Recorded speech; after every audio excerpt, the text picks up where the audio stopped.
La retaguardia en llamas, guerra asimétrica, caos en Hormuz y la fractura de Occidente.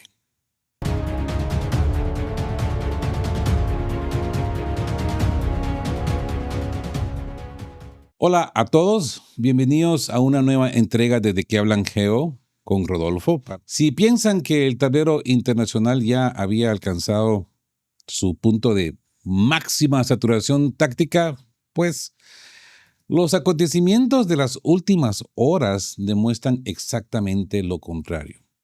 Amigos, hoy no venimos a repasar titulares superficiales ni a repetir la propaganda oficial que ninguno de los bandos en contienda, ¿no?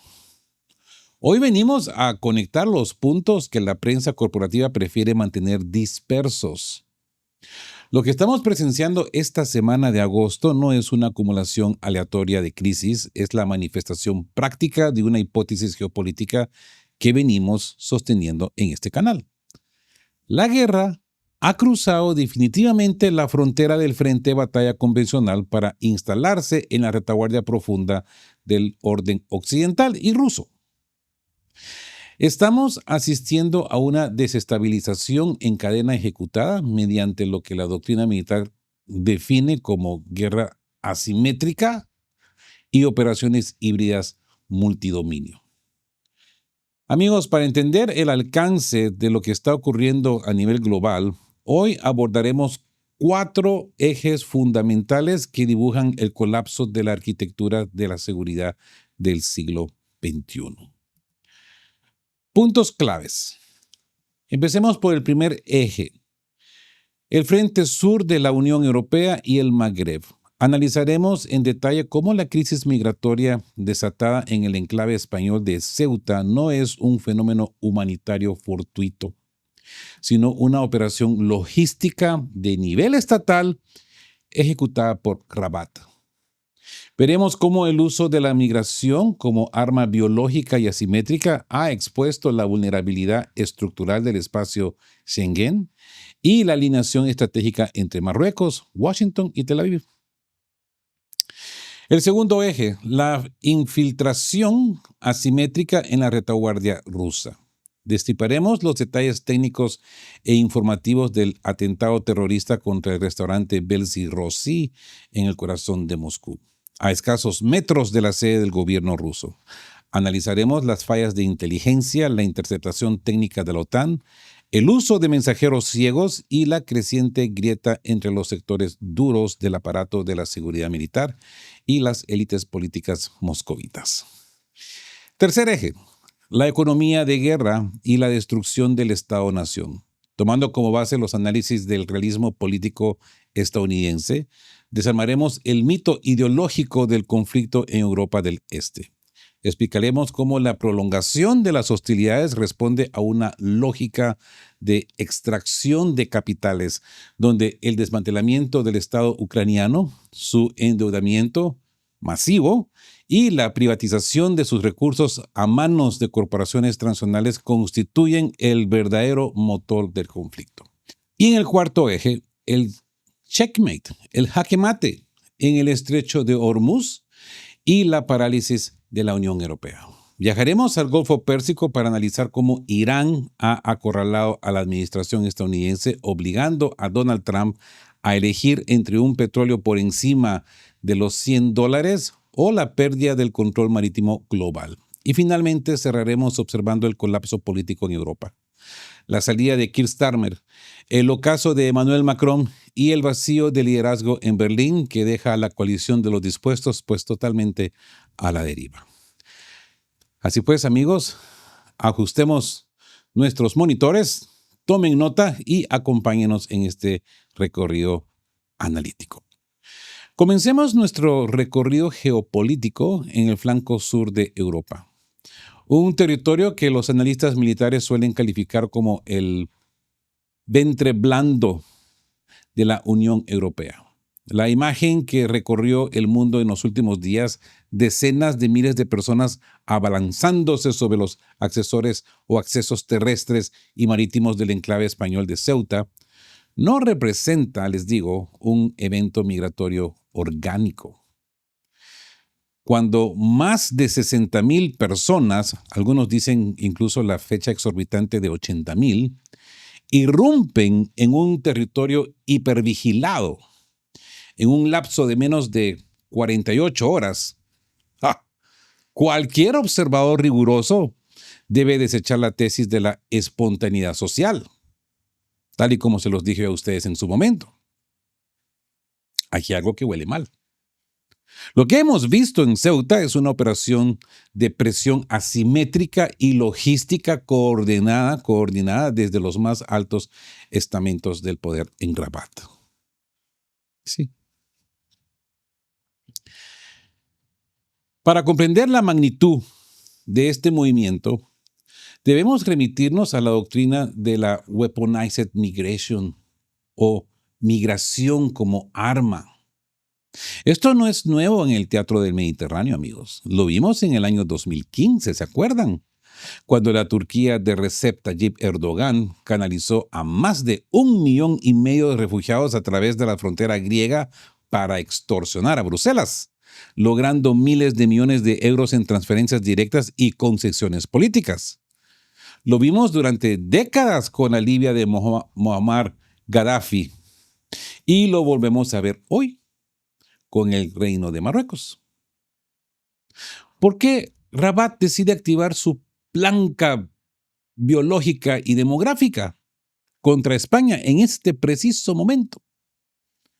La respuesta, amigos, no se encuentra en la política migratoria, sino en el mapa del gas natural y en la hegemonía del Magreb.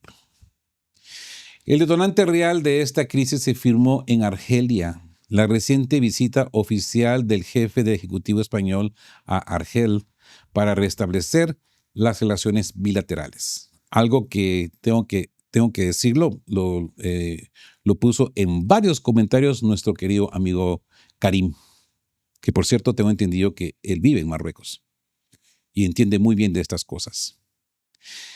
Garantizar el suministro de gas natural y proyectar inversiones en energías renovables fue percibida en el Palacio Real de Rabat como un acto de hostilidad directa. Argelia y Marruecos mantienen una disputa histórica por la hegemonía regional y por el control del territorio del Sahara Occidental. Al buscar equilibrar su matriz de energía o energética con Argel, Madrid cruzó una línea roja implícita impuesta por el rey Mohamed VI. La respuesta marroquí fue inmediata y asimétrica. Se desactivaron los controles policiales en las playas contiguas a Ceuta. Se facilitó el transporte en autobús de miles de jóvenes hacia la línea fronteriza y se permitió el asalto masivo. Es que incluso lanzaron camiones, los chavales iban ahí como sardinas. Este modus operandi responde a un patrón probado. En el 2021, si se acuerdan, cuando España prestó asistencia médica a Brahim Ghali, líder del Frente Polisario, Rabat respondió abriendo la frontera de Ceuta a 10,000 inmigrantes en cuestión de horas y cerrando el gasoducto que conectaba Argelia con la península a través de su territorio. Y otra cuestión que, si ustedes ponen atención en estos videos que salen a cada rato, todos estos chavales en edad para prestar servicio militar, ¿no? Es más, por el porte que tienen y la manera que nadan y la manera que se movían y se distribuían, muy a lo militar. Chavales muy entrenados, sí, entre ellos había muchas chavalas también, muchas mujeres, muchas señoritas por ahí, pero la mayoría, no. Esos jóvenes no eran cualquier jóvenes, ¿eh? Pero bueno, esto es para otro tema. La red de intereses transnacionales, Washington y Tel Aviv. Pero yo diría que reducir este evento a un simple conflicto bilateral entre Madrid y Rabat sería una enorme ingenuidad analítica, amigos. En el tablero actual, Marruecos no actúa de forma aislada.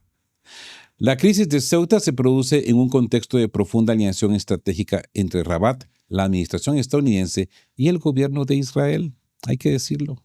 No es casualidad que de forma paralela a estos acontecimientos, el monarca marroquí bautizara la autopista estratégica de Tiznit-Dajla, la más larga de África, por cierto, con el nombre de Donald Trump, ¿verdad?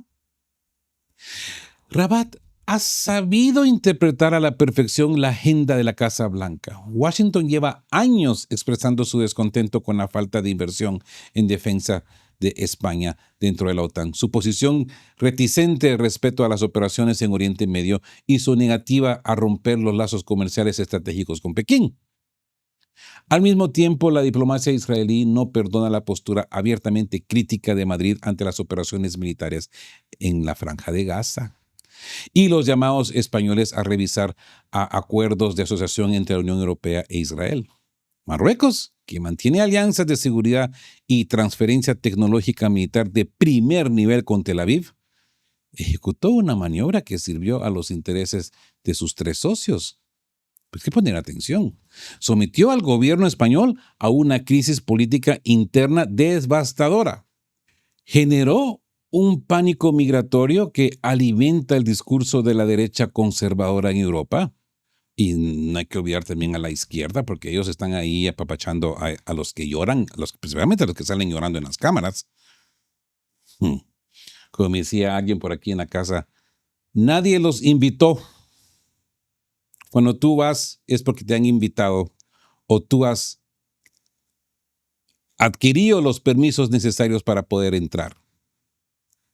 Nadie te va a dejar entrar a la fuerza, ¿verdad? Así que se atengan a las consecuencias. Pero, como les digo, este es otro tema para otra discusión. Así pues, favoreciendo un cambio de régimen en las futuras elecciones europeas, ¿verdad? Y expuso la farsa de la seguridad colectiva de la Unión Europea. El resultado político inmediato ha sido el colapso práctico de la solidaridad humanitaria. Países como Italia, Finlandia, Portugal o Francia no respondieron acudiendo en auxilio de la frontera española. Respondieron blindando sus propias fronteras, cerrando pasos aéreos y marítimos con España y suspendiendo de facto el espacio Schengen. Marruecos ha vuelto a demostrar que bastan unas pocas horas de presión demográfica concentrada para desmantelar la ilusión de la unidad europea. ¿Sí? No les estoy dando ningún crédito, pero esa es la realidad. Y ahora bien, cambiando de contexto, hablemos de ese frente interno y ese ataque en Kudrinskaya. Así pues, del Teatro de Operaciones del Mediterráneo nos trasladamos al corazón político de la Federación Rusa.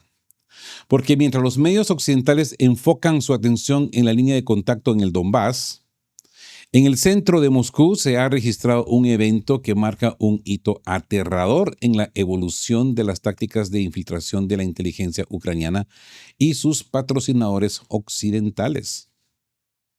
El sábado 1 de agosto a las 19:55 horas de Moscú, la tranquilidad del centro de la capital rusa se vio sacudida por una potente explosión en la entrada del restaurante italiano Balsi Rossi, ubicado en los bajos del histórico rascacielos de la plaza Kudrinskaya, a escasos 600 metros de la sede del gobierno de la Federación Rusa y a 2 kilómetros en línea recta del Kremlin. ¿Verdad? Analicemos la anatomía de este ataque, porque los detalles revelados por las investigaciones de los servicios de seguridad rusos exponen un salto cualitativo en la guerra asimétrica. El objetivo del atentado era un comandante militar de alto rango de las Fuerzas Armadas rusas, quien celebraba su 55 aniversario y su reciente nombramiento para un puesto operativo clave. La celebración contaba con medidas de seguridad extraordinarias, obvio. La lista de invitados, que incluía a generales, altos cargos políticos y veteranos de combate, había sido filtrada y aprobada por el Servicio Federal de Protección FSO.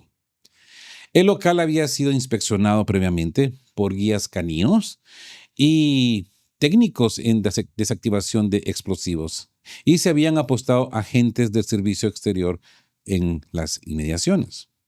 Ahora bien, ¿Cómo logró Ucrania vulnerar este anillo de seguridad? A través de una combinación perfecta de guerra informática, inteligencia de fuentes abiertas y engaño táctico. La filtración. La inteligencia ucraniana, el SBU y el GUR, no necesitó reclutar un alto mando, bastó con interceptar las comunicaciones electrónicas no cifradas de los organizadores del evento. ¿Sí? Estamos hablando de los buzones de correo y salas de chat del personal del restaurante y los proveedores de catering para conocer la fecha, la hora exacta y el perfil de los asistentes. El vector humano. Se utilizó la figura de una mensajera ciega. No estamos hablando de ceguera física, estamos hablando de ciega en el sentido que ella no sabía que llevaba una bomba. Una persona contratada a través de plataformas digitales a la que se le entregó una caja de regalo con un artefacto explosivo improvisado, lo que se le llama IED, de aproximadamente 1 kilo de equivalente en TNT, dinamita, cargado con metralla de acero. La mensajera desconocía por completo el contenido del paquete. Y la detonación asistida. El ataque no se produjo por un temporizador ni por un sensor de presión. Cuando la mensajera se acercó a la entrada, el agente de seguridad de servicio exterior procedió a interceptarla e iniciar la inspección del paquete en la terraza exterior. En ese instante exacto, la bomba fue activada de forma remota mediante una llamada a un módulo celular integrado. Esto nos indica que los perpetradores tenían plan A y plan B. El plan A, si la mujer pasaba, pues creaban un daño verdadero. Y el plan B, pues dejar la explosión en la entrada porque lo que querían era enviar un mensaje. Y decirle, ¿se dan cuenta? Podemos hacer esto cuando querramos y donde querramos. Los investigadores confirman que los atacantes monitoreaban la escena en tiempo real mediante el hackeo previo de las cámaras de seguridad IP del propio edificio. Y como les decía, amigos, esto deja una grieta psicológica en la élite rusa. El saldo de esta operación asimétrica fue trágico. 5 muertos, entre ellos la mensajera, el oficial de seguridad y parte de los invitados que se encontraban en la terraza. Y más de 20 heridos, algunos de ellos en estado crítico. Tengo entendido que la hija del general y su esposo se encuentran en situación crítica. Pero más allá del impacto humano y táctico, este atentado ha abierto un debate feroz e incómodo en los círculos de seguridad de Moscú. Sectores veteranos del aparato de inteligencia como la Asociación de Oficiales del Grupo Alfa o mandos de las Fuerzas Especiales de la RPD han alzado la voz con una crítica demoledora. Y poner atención, amigos, porque la pregunta que se hacen muchos analistas militares en Rusia y en esta mesa también, no es solo cómo falló la contrainteligencia. Sí, eso se cuestiona. Sino por qué la élite militar y política sigue organizando banquetes de lujo en el centro de Moscú en medio de un conflicto existencial. Yo no le encuentro explicación. Como me dice alguien por ahí, aquí de mi casa, la gente se está despertando. Se están dando cuenta que están siendo utilizados por los de arriba. Y ahora están exigiendo respuestas. ¿Sí? Esto se ve muy mal. Esto se ve muy mal para el gobierno de Vladimir Putin, les digo, y su cúpula militar. Es un acto de gran irresponsabilidad. Mientras las tropas combaten, amigos, y es que esta es la cosa, mientras las tropas combaten en las trincheras del frente bajo el acoso constante de los drones, sectores del mando en la capital continúan manteniendo un estilo de vida desconectado de la realidad operativa del país. Y es que no aprenden, Tras los asesinatos de figuras como los generales Sarvarov, Moskalik o Kirillov, esa insistencia en celebrar eventos sociales en locales de prestigio expone una fragilidad psicológica que los ucranianos explotan con total frialdad. ¿Sí o no? Kiev lo ha dejado claro en sus declaraciones oficiales. El objetivo de esta campaña de terror en la retaguardia es forzar un desgaste psicológico sobre el liderazgo ruso, sembrar la paranoia en las capitales y obligar a Moscú a aceptar una congelación del conflicto bajo las condiciones occidentales antes de la llegada del invierno. Cuestión como ya hemos analizado en esta mesa, eso no lo van a lograr. Están creando el efecto de todo lo contrario, ¿verdad? No lo vamos a repetir en este video. No nos vamos a alargar. La guerra asimétrica ha demostrado que no necesita destruir divisiones de tanques si logra fracturar la sensación de seguridad en el corazón del poder. ¿Ustedes qué opinan? ¿Creen que lo lograrán? Y bien, pasemos a la arquitectura financiera y ese negocio de la guerra. Porque para comprender la verdadera naturaleza de este ciclo de violencia, debemos alejarnos por un momento de la retórica emocional y los discursos sobre la defensa de la democracia. Sí. Si aplicamos las herramientas de realismo político, aquellas que emplean analistas conservadores en publicaciones de referencia como American Thinker, descubrimos que el motor principal que sostiene la arquitectura de este conflicto no es la ideología, no es el amor por la democracia, no es la libertad de los ucranianos, sino el beneficio del capital transnacional y la reestructuración económica global. Amigos, desde su independencia, tras la disolución de la Unión Soviética en 1991, y por cierto, el otro día conversaba con unos amigos ucranianos y me decían, Rodolfo, ¿sabes qué es lo que pasa cuando se disolvió la Unión Soviética? Nadie nos preguntó si queríamos ser parte de Ucrania o parte de Rusia. Todos queríamos ser parte de Rusia. Nadie nos dio la oportunidad de elegir o darnos una oportunidad de referéndum. En su momento, cuando la perestroika apareció, fue un dictado. De aquí para allá es de allá y de aquí para allá es de allá. Y los que están en medio, nunca se les consultó. Pero bueno, este es un tema que tengo que atacar más y lo quiero sacar de la boca de la gente. No de escritos, no de libros, no de periódicos. Quiero hablar con la gente que ha vivido ahí, sus experiencias sobre esos momentos de 1991. Si todavía tienen ese sentimiento prorruso o proucraniano. Lo que sí tienen bien claro es que tienen un amor por su tierra incorrumpible. Eso sí lo tienen.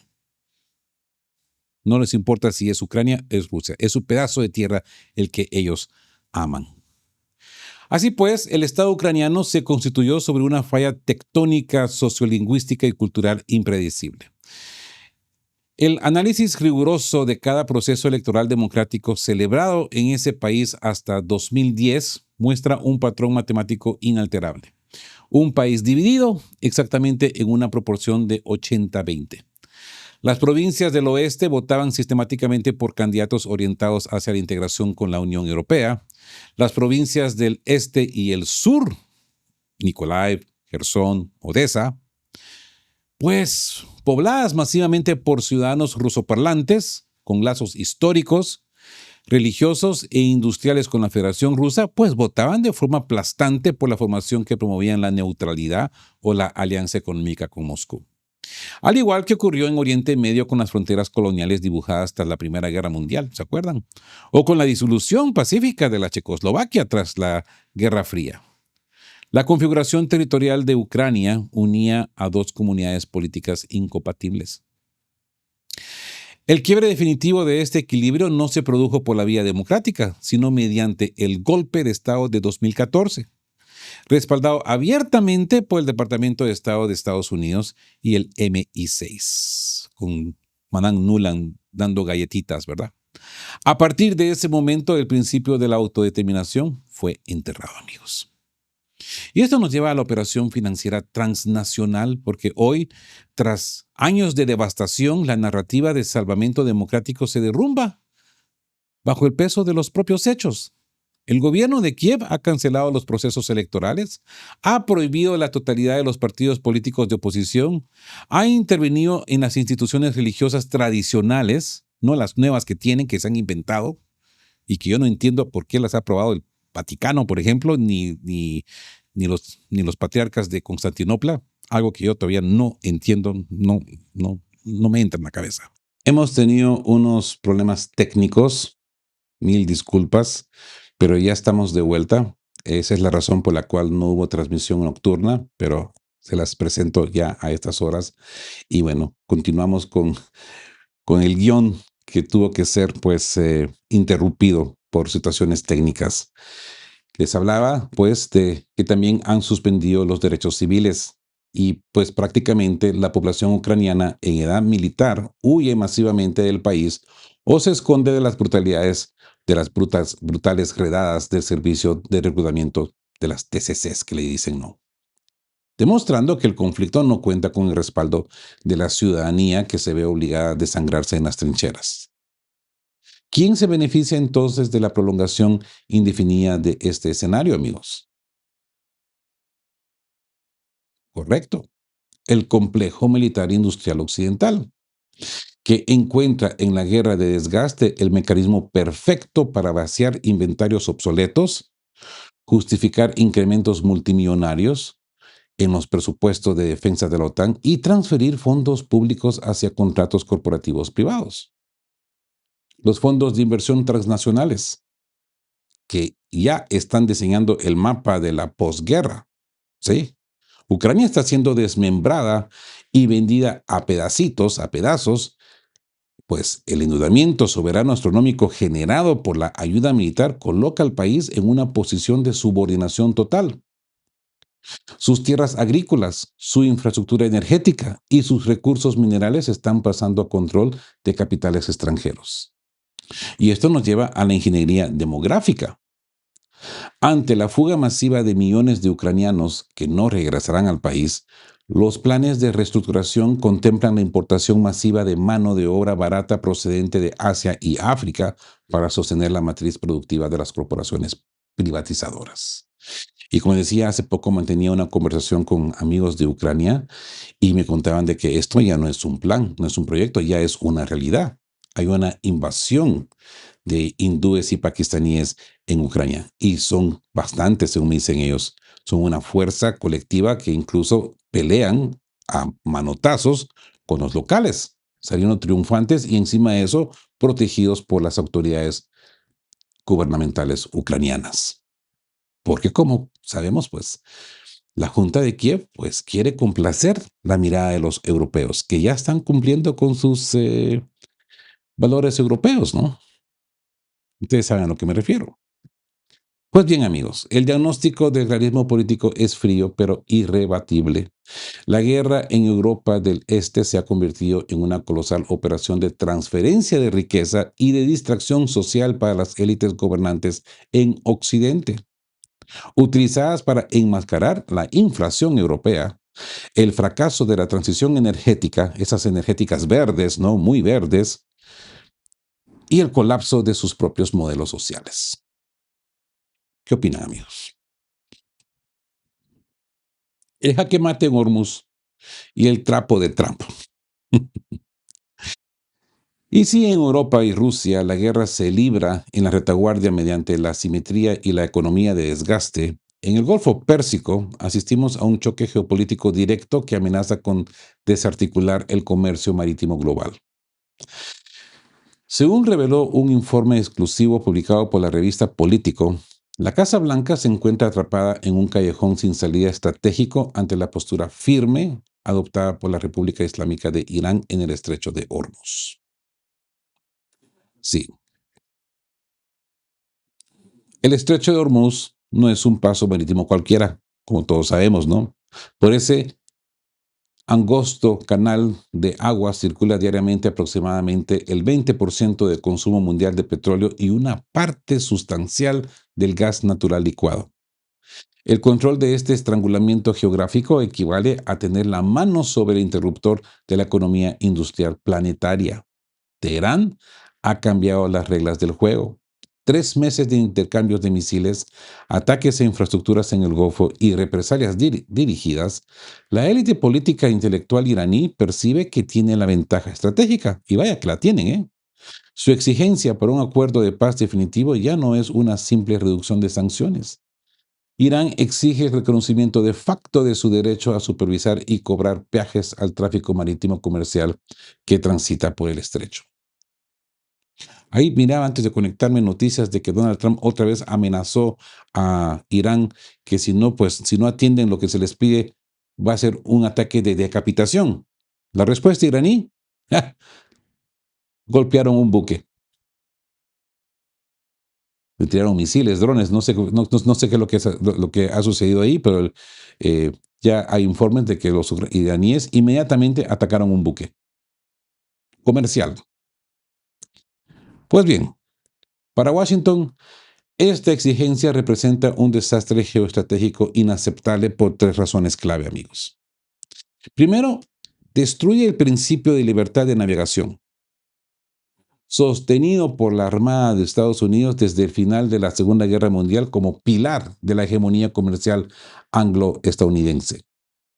Segundo, sienta un precedente letal. Sí, si se acepta que Teherán puede imponer peajes y controlar un estrecho internacional, pues China aplicará de forma inmediata el mismo principio en el estrecho de Taiwán y el mar de la China Meridional.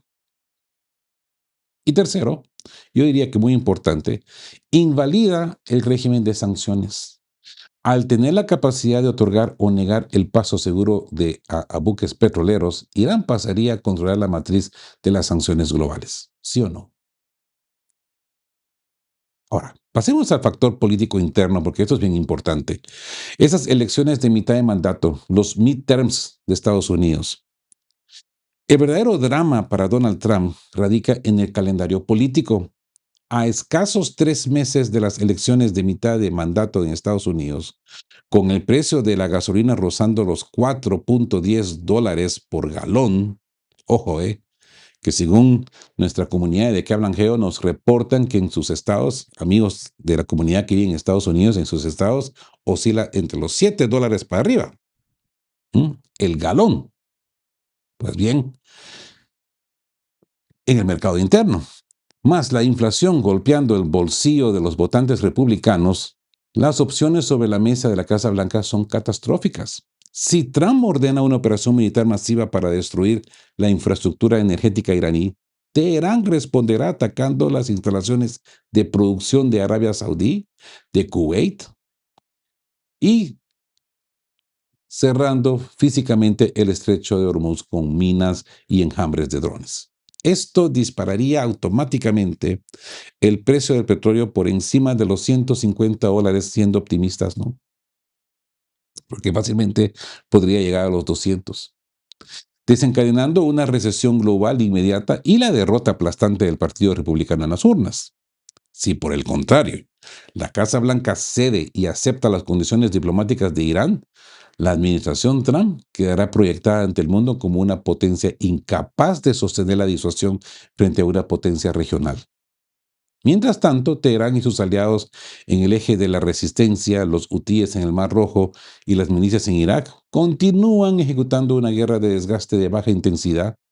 Esta estrategia obliga a la Armada estadounidense a consumir a un ritmo alarmante sus costosos e insustituibles misiles interceptores SM-2, SM-6 para neutralizar drones de bajo costo. Estados Unidos está descubriendo que no se puede sostener un imperio marítimo cuando el coste de la defensa supera exponencialmente el coste del ataque, ¿verdad?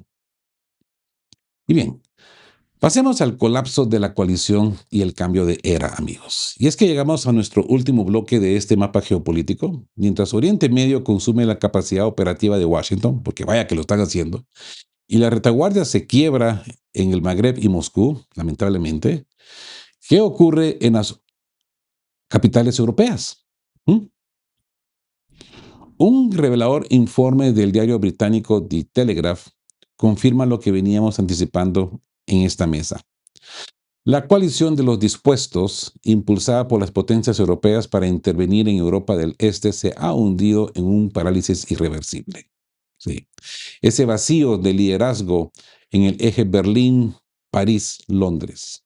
El núcleo de esta iniciativa ha colapsado por el agotamiento interno de sus promotores. Poner atención porque en el Reino Unido, la partida de Keir Starmer y la llegada de Andy Burnham al número 10 de Downing Street ha certificado el repliegue británico.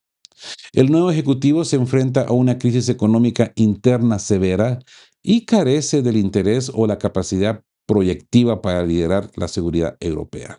Si bien ha dicho que apoya a Ucrania con todas sus ansias, no es su verdadero interés. Una cosa es parole, parole, parole, y otra es acciones, acciones, acciones, ¿verdad? En Francia, Emmanuel Macron afronta los últimos meses de su mandato sumido en un aislamiento político total. Con las elecciones presidenciales a la vuelta de la esquina y con candidaturas como la de María Le Pen o Jean-Luc Mélenchon encabezando los sondeos, ambos partidarios de revisar el mandato integrado de la OTAN y buscar una salida negociada con Moscú, el liderazgo francés en la coalición es una sombra del pasado, amigos. En Alemania, el canciller Friedrich Merz, atado de manos por la división en su propia coalición y por el imparable ascenso electoral de la Alternativa para Alemania, el partido, AfD, se ha negado rotundamente a enviar tropas o a entregar misiles de largo alcance Tauros, temiendo una ruptura definitiva con el empresariado alemán que exige restablecer la conexión con Moscú. Ni la Italia de Giorgia Meloni, ni la Polonia de Donald Tusk están dispuestas a llenar este vacío. Ambas naciones han rechazado enviar tropas al terreno, conscientes de que sus poblaciones no respaldarán una guerra directa con Rusia mientras sus propias economías se resienten. Pues bien, amigos, el diagnóstico final es ineludible. No estamos ante crisis aisladas, estamos presenciando el desmantelamiento progresivo de la hegemonía unipolar. Y es que cuando un imperio hiperextendido no puede garantizar la seguridad en las rutas marítimas del Golfo Pérsico, cuando sus aliados en Europa se fragmentan en luchas internas y cuando las fronteras de la Unión Europea son vulnerables mediante guerra híbrida sin respuesta comunitaria, el sistema internacional entra en una fase de transición tectónica. El orden internacional del siglo XXI no se decidirá en cumbres diplomáticas, se está rediseñando en el terreno por la cruda realidad del realismo político y la fuerza asimétrica. Gracias amigos por habernos acompañado en este análisis. Si este contenido les ha resultado instructivo y les aporta una visión rigurosa de la geopolítica global, les pido que apoyen nuestro trabajo. Suscríbanse al canal si aún no lo han hecho. Dejen su